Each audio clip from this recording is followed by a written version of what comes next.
Yes, good morning, class 11th. Actually, see, last time in my class I completed this portion, Miranda, till this portion, Miranda falls in love.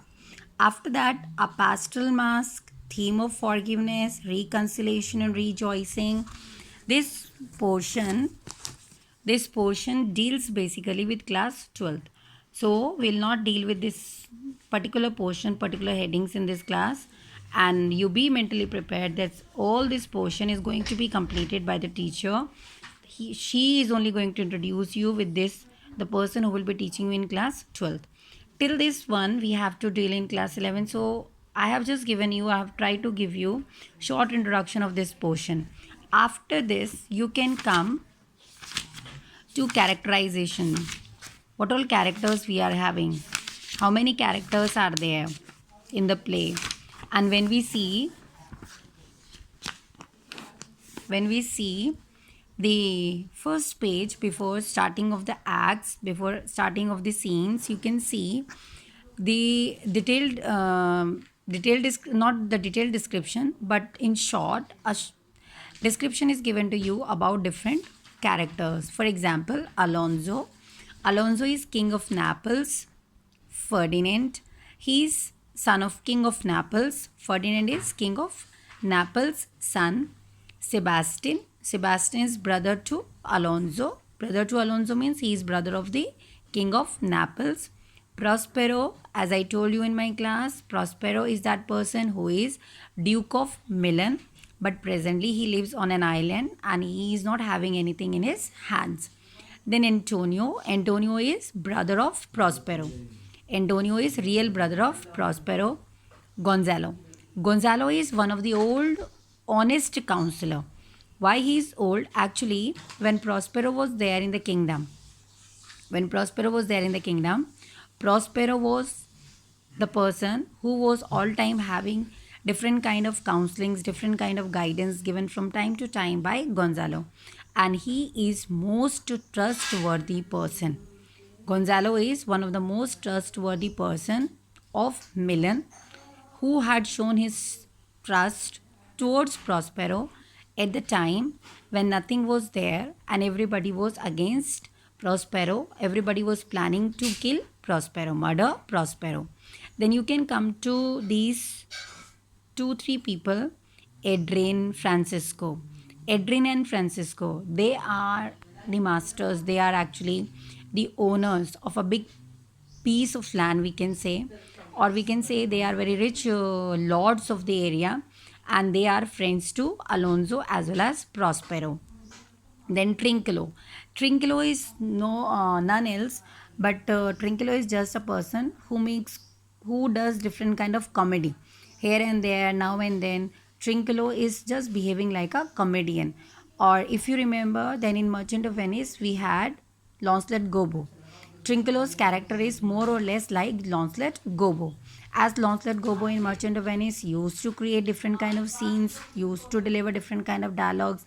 In the same way, Trinculo, he behaves like a comedian and he tries to link, he tries to make other people happy now and then. Then you can come to Stefano. Stefano, who is Stefano? Stefano is actually master of the ship. Stefano is that person according to whose guidance, according to whose instructions, different people over the ship they are working.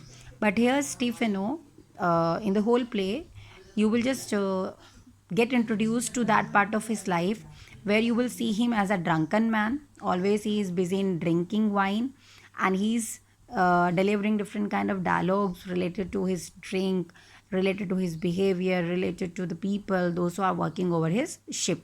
Then you can come to next one, that is Caliban.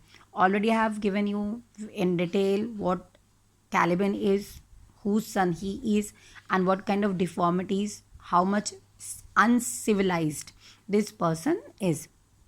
Miranda is daughter of Prospero. About Miranda also I told you when I took your Zoom class. Then you can come to Ariel. Yes, who is Ariel? As there is Caliban, in the same way there is Ariel. Ariel is a spirit. Actually, Prospero, being a magician, he is having control over different spirits, and these spirits, they are doing various kind of things. They are doing various kind of work for Prospero. In the same way, Ariel is a airy spirit. Airy spirit means he is spirit of air. He is under control of Prospero. Ariel is under control of Prospero because Ariel was freed by Prospero, and Prospero had promised to Ariel that until and unless you are going to complete the work which I am going to give you, I will not make you free. But one day will come very soon, right time will come, and I will make you free.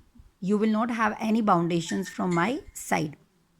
Then Iris, Ceres, Juno, names reapers. These are all spirits. These are all spirits who are doing various kind of other activities for Prospero. All these spirits you are going to get introduced, means from Iris, Ceres, Juno, Nymph and Reaper. All these spirits you will get introduced to them at the time when you will go through Act 4, Scene 1. And they have played all these five spirits. They have played very important role in Act 4, Scene 1. As in that particular scene, mask will be arranged and everything what is done, that will be done with the help of all these five spirits. Prospero is going to take help from these spirits in that particular scene to arrange the mask party, the mask scene, which is very important part from the point of view of your examination, from the point of view of your studies. So this was a short introduction once again about the different characters according to which your storyline is going to move on, according to which or around which your story is going to revolve. And around means among them, you already know this thing very well: Prospero, Caliban, Miranda, Ferdinand. They are the most important one, because your story, whatever be the circumstances, whatever be the consequences, your story is going to revolve around them. See, go through these characterization, go through that portion which I have completed, and after that I'm going to start with the Act 1, Scene 1, so that one by one, we can go on, we can carry on with the explanation of different scenes.